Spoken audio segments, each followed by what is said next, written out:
The old house had been painfully silent for almost 7 years, and everyone in the neighborhood believed it would stay that way forever. Then, on one bright afternoon, a quiet woman carrying nothing more than 2 suitcases and a box of fading family photographs stepped through the front door to rent a small guest room.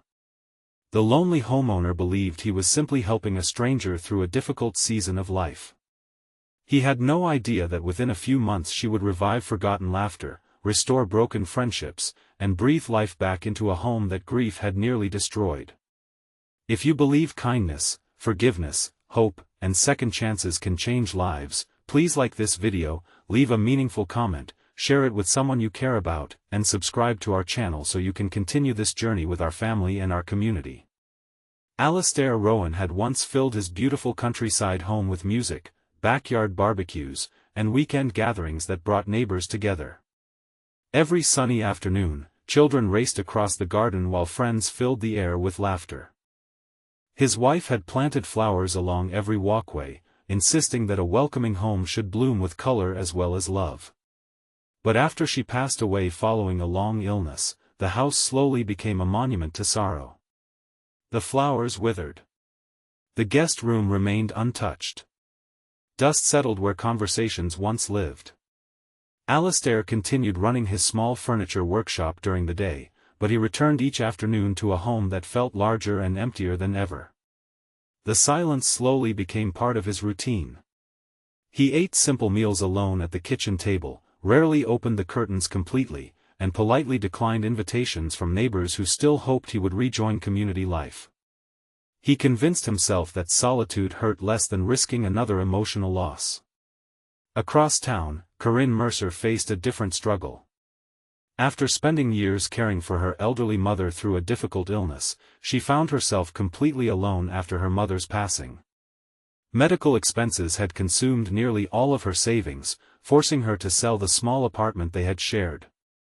She found part-time work restoring old books at the local library, but affordable housing became increasingly difficult to find. Rather than giving in to despair, Corinne remained gentle, optimistic, and deeply grateful for even the smallest blessings. One afternoon she noticed Alastair's handwritten advertisement offering the guest room for rent. The price was modest, the location peaceful, and something about the photograph of the old house stirred an unexpected feeling of hope. She arranged to visit that very day. Alastair expected another hurried interview with someone simply looking for inexpensive accommodation. Instead, he met a woman whose quiet kindness immediately softened the atmosphere. Corinne admired the old garden instead of criticizing its neglected condition. She complimented the craftsmanship of the wooden staircase rather than noticing its worn finish. She smiled warmly at the framed family photographs lining the hallway instead of awkwardly avoiding them.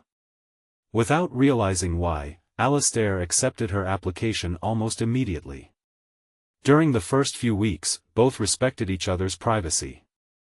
Corinne spent mornings working at the library before returning each afternoon to read on the back porch beneath the sunlight. Alastair continued building handcrafted furniture in his workshop. They shared occasional conversations over tea but never asked painful questions about each other's past. Gradually, however, small changes began appearing throughout the house. One afternoon Alastair noticed fresh flowers arranged inside an old vase that had remained empty for years. A few days later the neglected herb garden had quietly been cleared of weeds. The dusty piano in the sitting room suddenly stood open, not because Corinne performed concerts but because she softly practiced simple melodies during quiet afternoons while organizing library books at home. Nothing she did was dramatic. She never acted as though the house belonged to her. She simply treated every corner with the same gentle respect she offered people. The warmth slowly spread. Neighbors who had not visited in years found reasons to stop by with homemade bread, fresh vegetables, or gardening advice after seeing activity return to the once-forgotten property. Children waved at Corinne as she watered flowers near the front gate. Even the mail carrier lingered a little longer, remembering happier times when the house had welcomed everyone. Alastair noticed something even more surprising. He had started smiling again. One sunny afternoon Corinne discovered several unfinished wooden birdhouses inside the workshop.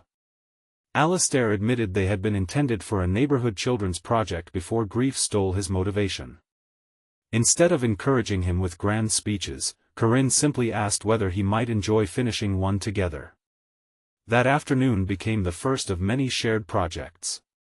Soon colorful birdhouses decorated nearby parks. Then handcrafted benches appeared beside walking trails. The community slowly rediscovered the generous craftsmen they had once admired. As the seasons changed, their friendship deepened through ordinary moments rather than dramatic events. They shared afternoon lunches in the garden. They celebrated successful library events. They laughed while repainting old fences. Neither tried replacing the people they had lost. Instead, they quietly helped each other carry memories without allowing sorrow to define the future. Not everyone welcomed these changes.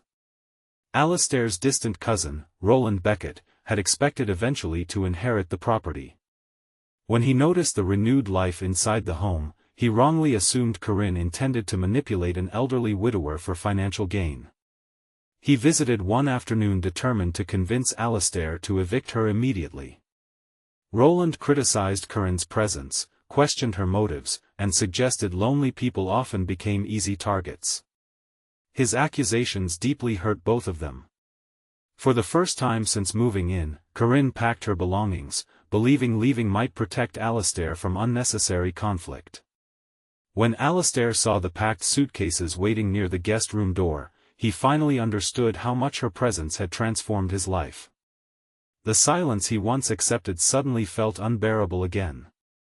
Instead of allowing fear or gossip to make another decision for him, he calmly reviewed every month they had shared. Corinne had never requested money. She had never asked for ownership. She had never tried changing his past. She had only restored joy where grief had settled. Alastair asked her to stay. He explained that homes were built with wood and stone, but families were built with trust, compassion, and shared hope. For the first time since losing her mother, Corinne felt she truly belonged somewhere again. Roland eventually realized his assumptions had been unfair. Several weeks later he quietly apologized after neighbors shared countless examples of Corinne's generosity throughout the community. She accepted his apology with the same grace she offered everyone else. The misunderstanding became another reminder that first impressions often hide deeper truths. Months later, Alastair organized the largest community gathering the old house had hosted in years. Families filled the garden. Children painted birdhouses beneath bright afternoon sunshine. Musicians played cheerful melodies. Former neighbors reunited after years apart. The house no longer echoed with painful silence.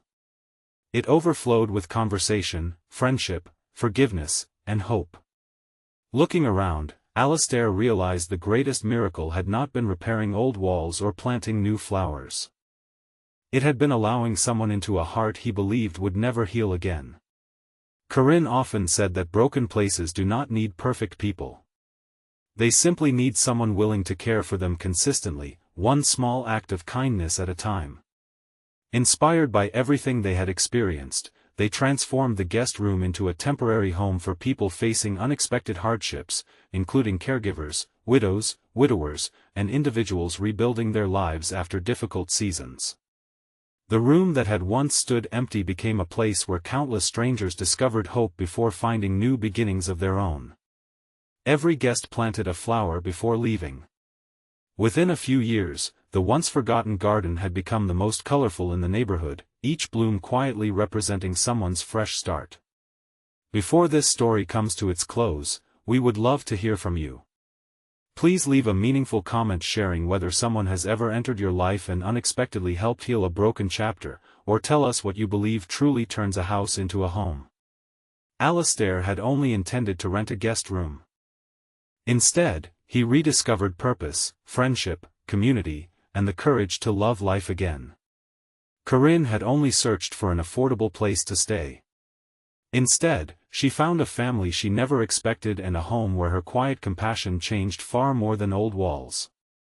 Together they prove that the greatest transformations rarely begin with grand plans. Sometimes they begin with an open door, a welcoming heart, and the simple decision to let kindness live where loneliness once ruled. If this story touched your heart, please like this video, leave a meaningful comment, share it with someone who needs hope today, and subscribe to our channel so you never miss another emotional journey. May this story remind us that every home has the potential to become a place of healing, every stranger carries a story worth understanding, and every act of compassion has the power to restore a heart that once believed it would never feel alive again.